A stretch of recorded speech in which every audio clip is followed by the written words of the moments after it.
আজকের ভিডিওতে আমরা শিখব সুতা বা স্লাইবারের কাউন্ট বের করার ফর্মুলা। কাউন্ট হচ্ছে সুতা কতটুকু মোটা বা চিকন। কাউন্ট পরিমাপের জন্য দুটি পদ্ধতি ব্যবহার করা হয়, একটি প্রত্যক্ষ পদ্ধতি, অপরটি পরোক্ষ পদ্ধতি।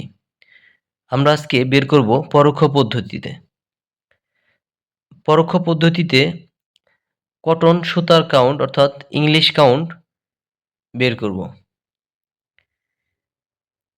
ইংলিশ কাউন্ট বের করার সূত্র হচ্ছে, আমরা যেই সুতার কাউন্ট পরীক্ষা করব সেই সুতার দৈর্ঘ্য নিতে হবে গজে, গুণন দৈর্ঘ্যের ভরের একক থাকবে পাউন্ডে,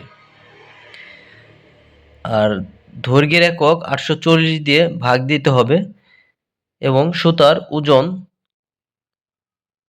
নিতে হবে। আমরা এখানে সুতার দৈর্ঘ্য নিয়েছি 120 গজ,